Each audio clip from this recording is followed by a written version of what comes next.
September 7th, 1940. London is burning, but the real nightmare hasn't even begun. In a secret facility 300 miles away, German engineers are calibrating invisible beams, radio pathways in the sky that will guide bombers with surgical precision to every major city in Britain. No darkness can hide you. No clouds can protect you. No anti-aircraft fire can stop what's coming. Winston Churchill knows about the beams. British intelligence has intercepted the messages. But every military expert, every physicist, every engineer says the same thing. Impossible. The laws of physics don't work that way. Every expert except one. A 28-year-old scientist who just joined British intelligence 3 weeks ago, who has no military experience, who everyone thinks is completely insane. But what he's about to discover, in a pile of decoded German messages, will expose the most dangerous secret weapon of World War II and reveal an even darker truth that could have handed Hitler the atomic bomb.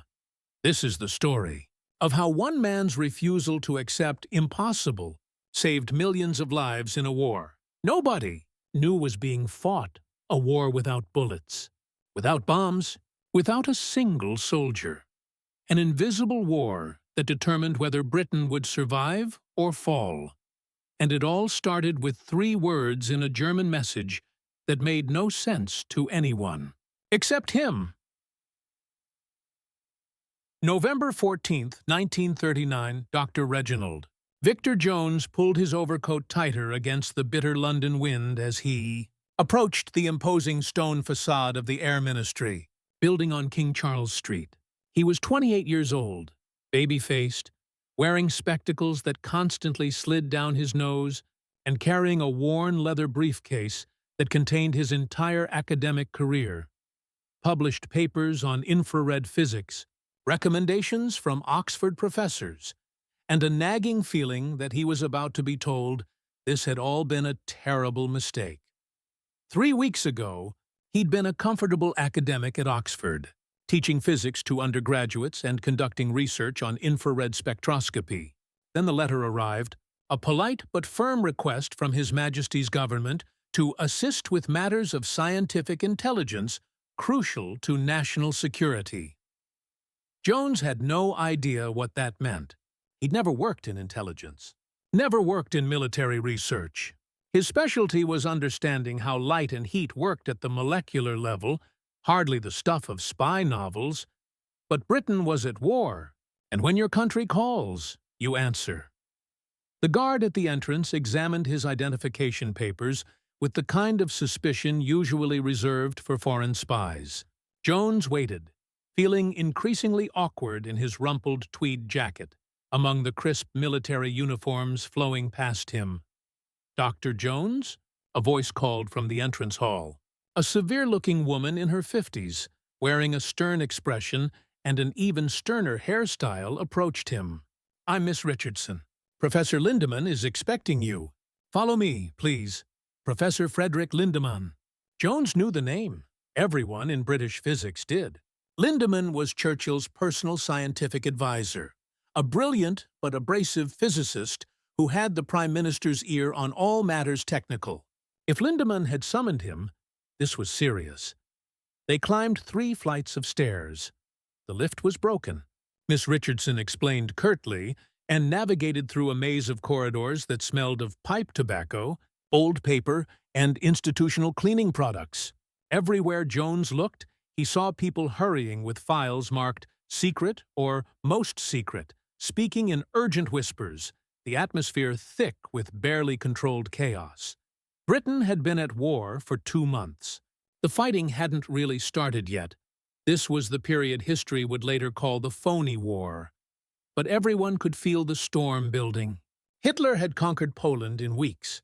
Now his armies sat across the Channel, and everyone knew it was only a matter of time before he turned his attention.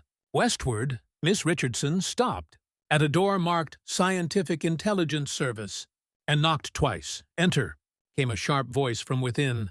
The office was cramped and cluttered with books, scientific journals, and what appeared to be parts of a disassembled radio set spread across every available surface. Behind a desk piled high with papers sat Professor Lindemann, his thin face set in its characteristic expression of perpetual disapproval. "Dr. Jones? Sit." Lindemann didn't look up from the document he was reading. "You're late." "I'm actually 5 minutes early, sir," Jones replied quietly. Lindemann looked up sharply, and for a moment Jones thought he'd made a terrible mistake. Then the professor's lips twitched in what might have been the ghost of a smile. "Precise. Good. We need precision." He pushed his papers aside and fixed Jones with an intense stare. "Tell me, Dr. Jones, what do you know about German scientific capabilities?" "Very little, sir. My field is infrared physics, not military intelligence." "Exactly why you're here. Every intelligence officer we have is trained to think about spies, codes, and troop movements.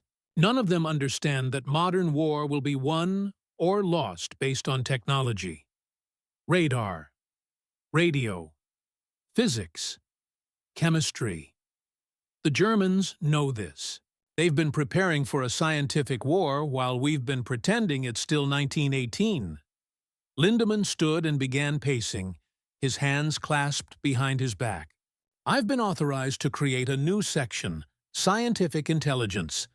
Your job will be to analyze German technical developments.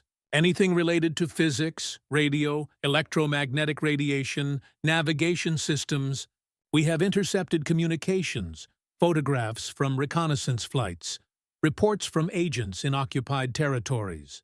Somewhere in that mountain of information are the secrets of what the Germans are planning. I need someone who can find them." Jones felt his mouth go dry. "Sir, I'm just a university physicist. I don't know anything about intelligence work. Neither did anyone else before they started. But you know physics. You know how to analyze data. You know how to recognize when something doesn't make sense and figure out why." Lindemann returned to his desk and pulled out a thin folder. "Most importantly, you don't know what's supposed to be impossible. That makes you dangerous." He handed Jones the folder. "Your office is 3 doors down. It's small, it's cold, and the window doesn't close properly. Your assistant will be Dr. Charles Frank, good man, physicist from Bristol. You'll have access to all intercepted German communications related to scientific matters. You'll report directly to me and, when necessary, to the War Cabinet itself." Jones opened the folder. Inside was a single sheet of paper, a decoded German radio message dated November 10th, 1939. "That message was intercepted 4 days ago," Lindemann said quietly. "It's been circulating among the intelligence services. Nobody can make sense of it. See if you can do better." Jones read the message. It was in German, translated into English by the codebreakers at Bletchley Park. "Training for X-Juret completed. Knickebein operational. Beam transmitters at Stolberg and Cleve ready for calibration. Expected accuracy 50 meters at 400 kilometers. First operational deployment awaiting Führer's authorization." Jones read it again, and again something about the words made his skin prickle. "Knickebein," he said slowly. "That's German for crooked leg, and X-Juret means X-device or X-apparatus. We know what the words mean. Dr. Jones, what we don't know is what they refer to." "The message mentions beams," Jones continued, thinking aloud. "Beam transmitters. Expected accuracy 50 meters at 400 kilometers. That's about 250 miles.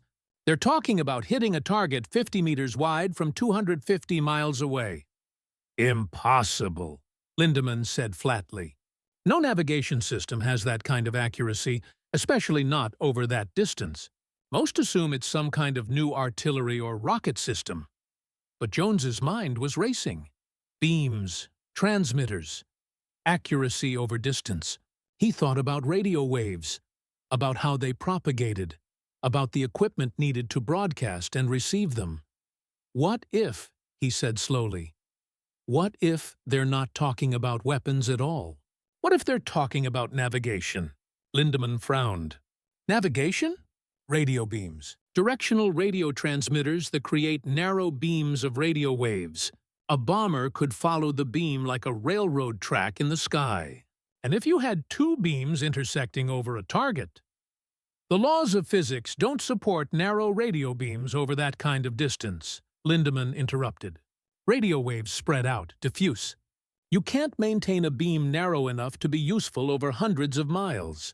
Every physicist knows this. Jones looked up from the message. What if every physicist is wrong? The room fell silent. Lindemann stared at him with an expression Jones couldn't quite read. That's a very dangerous thing to suggest, Dr. Jones. Yes, sir, but so is ignoring the possibility that the Germans have developed something we think is impossible.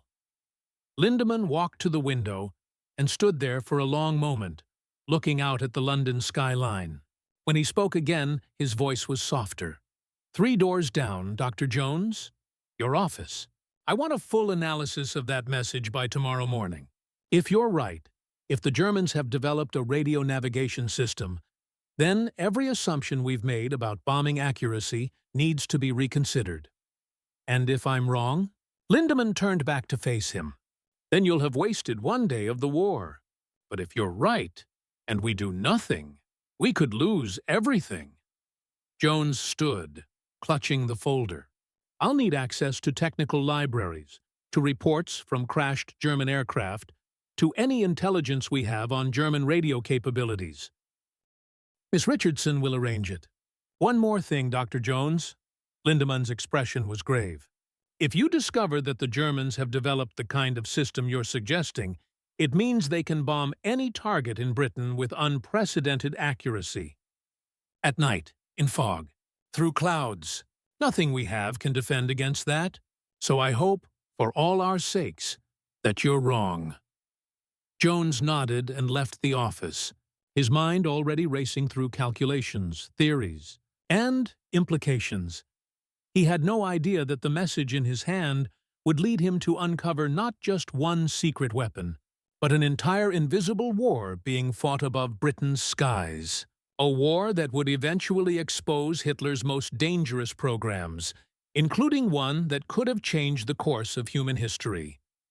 As he settled into his cramped, cold office 3 doors down, Jones spread the decoded message on his desk and stared at those 3 words that nobody else seemed to find significant. Nicobine operational. Everyone thought he was crazy for taking them. Seriously, they had no idea how right he was, about to prove himself, and how terrifying the truth would turn out to be. Jones's office was barely large enough to contain a desk, 2 chairs, and a filing cabinet that looked like it had survived the previous war. The window Miss Richardson had mentioned did indeed refuse to close completely, allowing a steady draft of November air to ensure the room never rose above uncomfortably cold. But Jones barely noticed. He'd already covered the desk with papers, was scribbling calculations in a notebook, and had stacked 3 physics textbooks on the chair where visitors were presumably meant to sit. Dr. Charles Frank arrived at 2 p.m., introduced himself with a firm handshake, took one look at the organized chaos Jones had created in less than 4 hours, and smiled. "I see we're going to get along well," Frank said. He was in his early 30s, with prematurely graying hair, and the kind of calm demeanor that Jones would come to rely on in the months ahead. "Lindemann said you were working on something about German radio navigation. What have you found?" Jones showed him the decoded message. Frank read it, frowned, read it again. "Beams," he said slowly. "They're talking about radio beams for navigation. That's my theory. Everyone else thinks it's impossible. Well, it would be extremely difficult. The frequencies needed for long-range propagation tend to spread out. You'd need highly directional antennas, precise calibration, probably some kind of modulation system to encode directional information in the beam." Frank trailed off, his eyes widening. My God, it could work. It would be brilliant, but it could actually work. This was the moment Jones realized he'd found the right partner. Not someone who immediately said, "Impossible," but someone who understood the physics well enough to recognize a difficult but possible solution when he saw one. "I need to see everything we have on German bomber navigation systems," Jones said. "Every scrap of intelligence, every report from interrogated pilots, every piece of equipment salvaged from crashed aircraft. If the Germans are using radio beams, there has to be evidence somewhere." Frank nodded. "I'll talk to Air Intelligence. They keep files on everything recovered from German aircraft. It'll take a few days to pull it all together." "We don't have a few days." That message said operational. If it's operational, they could use it tonight. Frank's expression became grim. "I'll get the files today, even if I have to break into filing cabinets." Over the next 72 hours, Jones and Frank barely slept. Miss Richardson arranged for a seemingly endless stream of files, reports, photographs, and technical documents to be delivered to their cramped office. They requisitioned a second desk, which they placed perpendicular to the first, creating an L shape that allowed them to spread out materials and compare documents side by side. The files painted a picture of German bombing capabilities that was both impressive and concerning. The Luftwaffe was large, well-trained, and had demonstrated devastating effectiveness in Poland. But their bombing accuracy had been limited by weather and visibility, same as everyone else's Air Force until recently. In a report dated September 1939, an RAF intelligence officer had noted something peculiar during reconnaissance flights over Germany.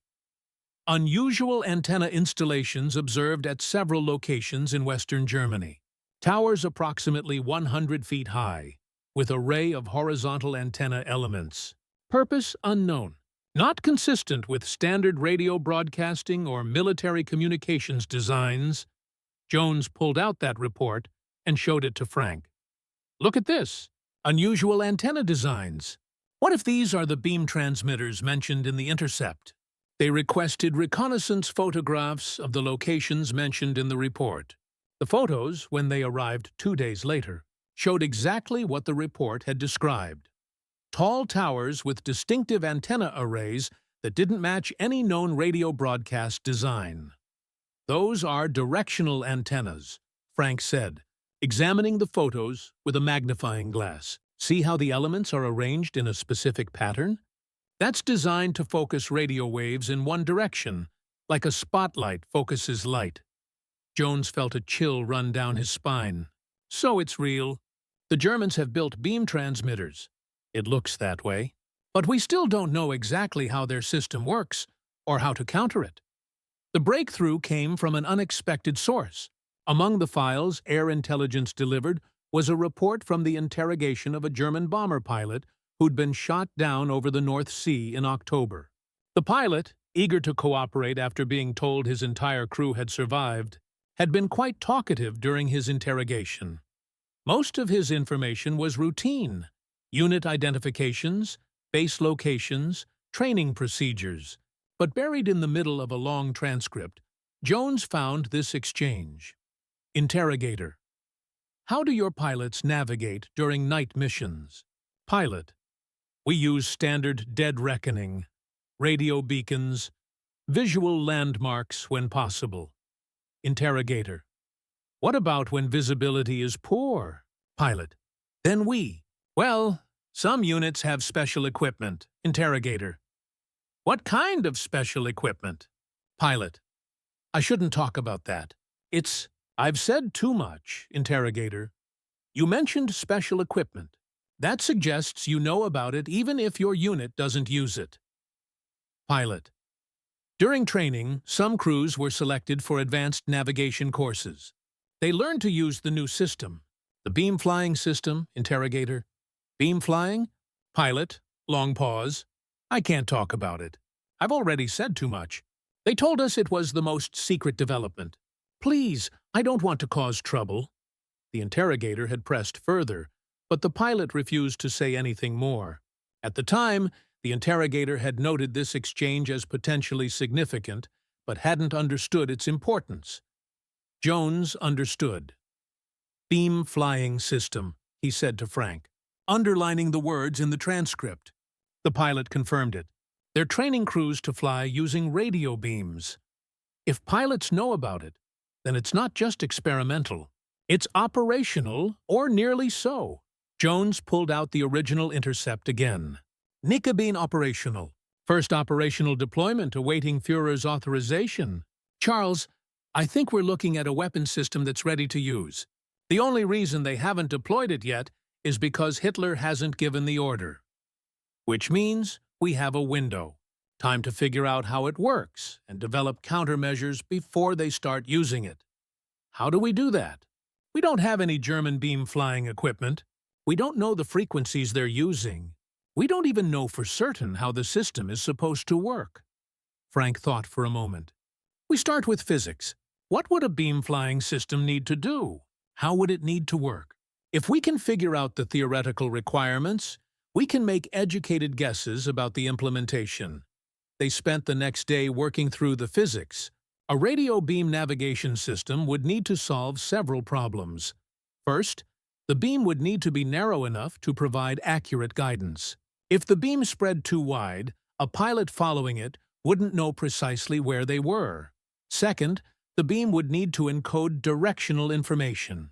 A pilot would need some way to know if they were in the center of the beam or drifting to one side. Third, the system would need to work over long distances, at least 400 kilometers, according to the intercept. Fourth, it would need to use frequencies that could propagate over those distances. Very high frequencies traveled in straight lines and couldn't follow the curvature of the Earth. Very low frequencies could travel great distances, but were hard to focus into narrow beams. They're probably using medium frequencies, Jones concluded, somewhere between 30 and 60 megahertz. Long enough wavelength to propagate over the horizon, short enough to be focused into a reasonably narrow beam with the right antenna. How do they encode directional information? Frank asked. Jones sketched a diagram. Morse code. Look, imagine the beam is split into two overlapping sections. The left side transmits dots. The right side transmits dashes. But in the center, where the two sections overlap perfectly, the dots and dashes interlock to create a continuous tone. So the pilot listens to the signal. If he hears dots, he's drifting left. If he hears dashes, he's drifting right. But if he hears a steady tone, he's in the center of the beam, flying exactly where the Germans want him to fly.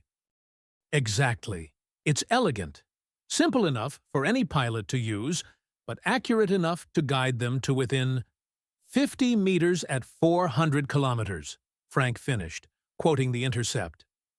My God, Reg, if you're right, this changes everything about strategic bombing. Jones sat back in his chair, feeling the weight of the discovery settling over him. We need to prove it. We need to find these beams, measure them, understand exactly how they work. And then we need to figure out how to stop them. How do we find something invisible? Jones smiled grimly. We build a receiver sensitive enough to detect them. We put it in an aircraft, and we go hunting for German radio beams. And if we find them, then we prove that everyone who said this was impossible was wrong. And then we fight back.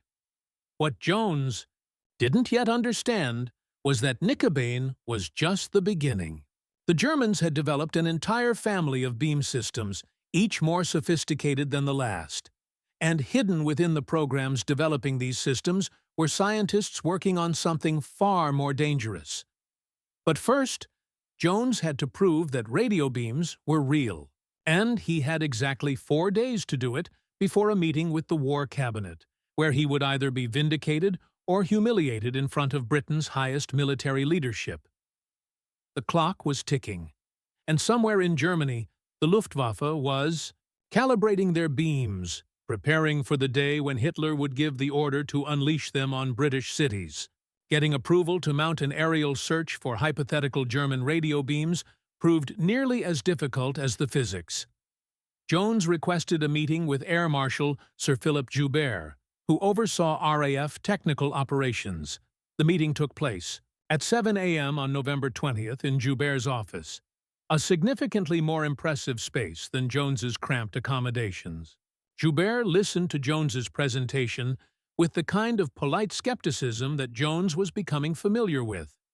When Jones finished, spreading his diagrams and calculations across Joubert's polished mahogany desk, the air marshal leaned back in his chair and steepled his fingers. "Dr. Jones, I appreciate your thoroughness, but what you're proposing is based on a single intercepted message and the ramblings of a captured pilot who may have been trying to make himself sound important." "Sir, the physics supports the possibility. The physics, according to several scientists I've consulted, suggests that radio beams of the accuracy you describe are impractical over the distances involved. Radio waves disperse. The curvature of the Earth interferes with propagation. Even if such a system could be built, the cost in equipment and personnel would be prohibitive." Jones felt his frustration rising but forced himself to remain calm. "Sir, with respect, the Germans have proven themselves capable of remarkable technical innovations. Their aircraft, their tank designs, their communication systems, they've consistently been ahead of us in many areas.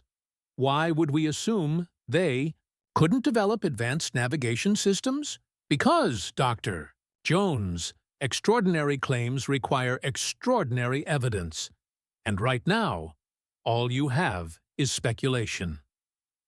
This was the moment Jones had been dreading. He had calculations and theories, but no proof, no physical evidence of the beams, no captured equipment demonstrating how the system worked. He thought about what Lindemann had told him. "You don't know what's supposed to be impossible. That makes you dangerous." "Sir," Jones said quietly, "you're right. I don't have proof, but I can get it. Give me one aircraft equipped with sensitive radio receivers, one flight over England scanning for German radio signals. If the beams exist, we'll find them. If they don't, I'll drop the entire matter and accept that I was wrong." Joubert studied him for a long moment. "One flight. If you find nothing, this investigation is over and you move on to more productive uses of your time. Agreed?" "Agreed. I'll arrange for a modified Anson aircraft. It'll have radio detection equipment installed. You'll have one night to conduct your search." "Thank you, sir." As Jones left the office, he felt equal parts relief and terror.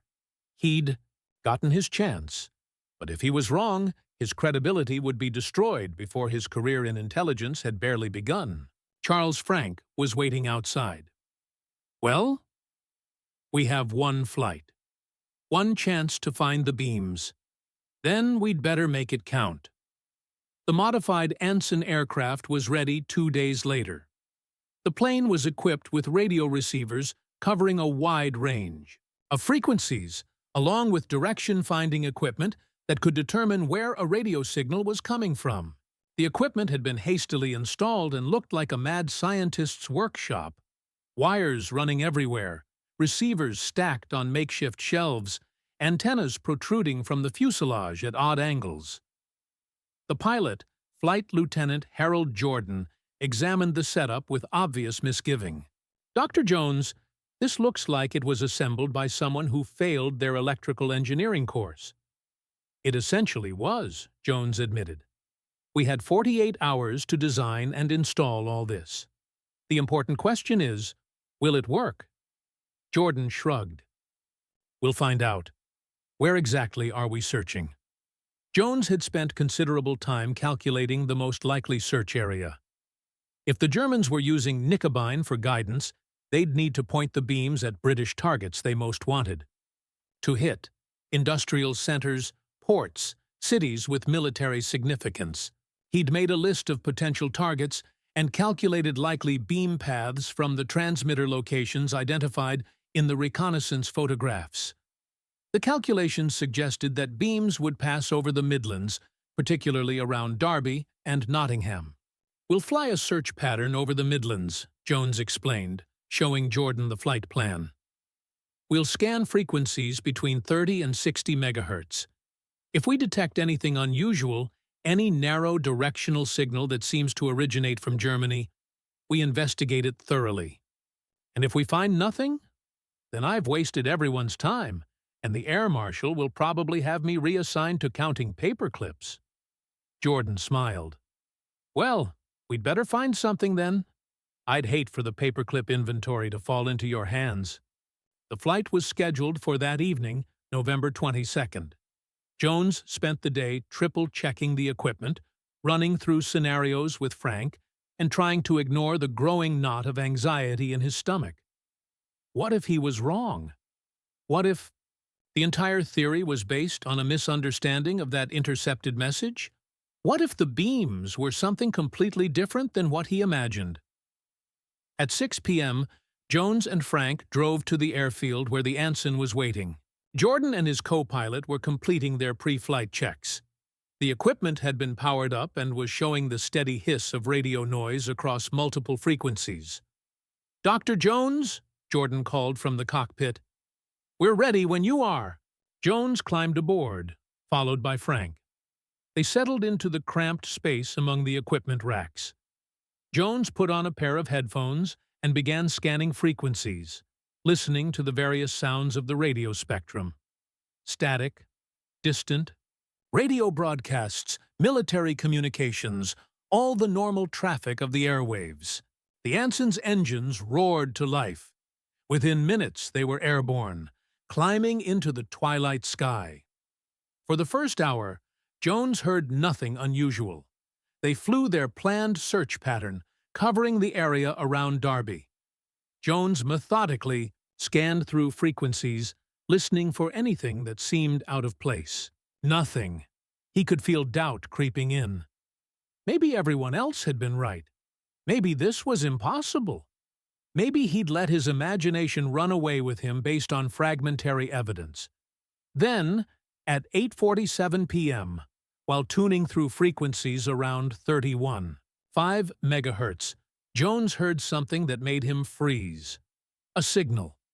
Not the random noise of static or the clear voice of a radio broadcast. Something different. A steady pattern of tones. Dots and dashes in Morse code, but not transmitting a message. Just repeated patterns. Dot, dot, dot, dash, dash, dash, dot, dot. Dot! Over and over. "Stop!" Jones said urgently to Jordan. "Hold this position. I'm picking up something." He adjusted the direction-finding equipment, trying to determine where the signal was coming from. The needle swung, steadied, pointing northeast.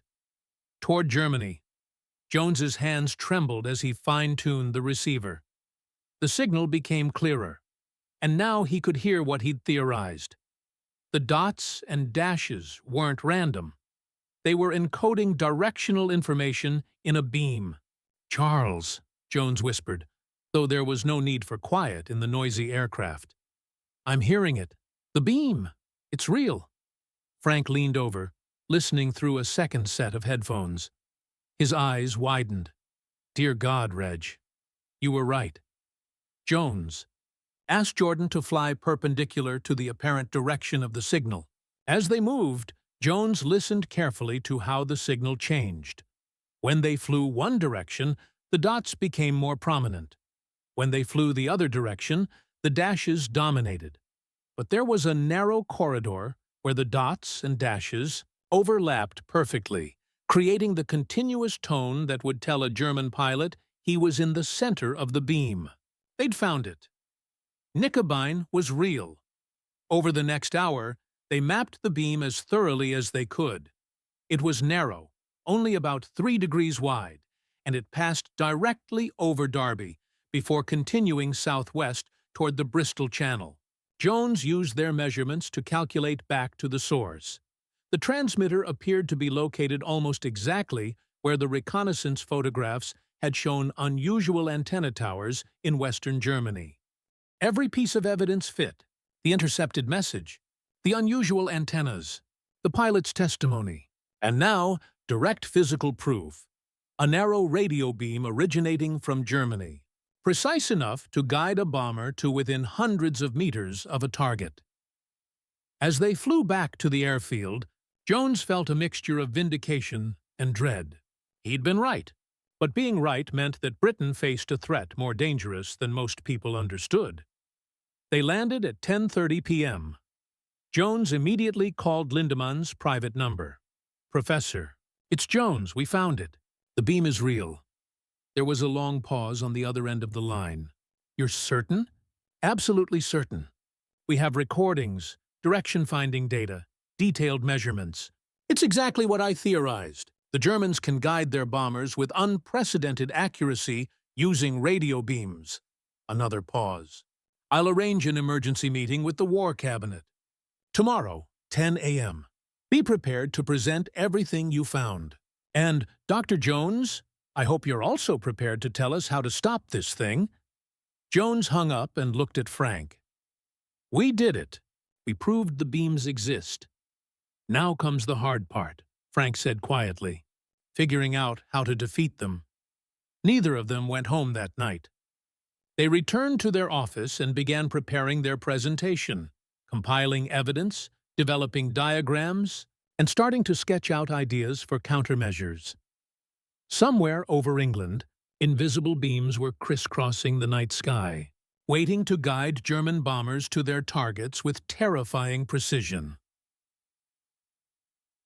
The race to stop them had officially begun, and Jones had less than 12 hours to convince Britain's most powerful leaders that an invisible threat required an invisible defense.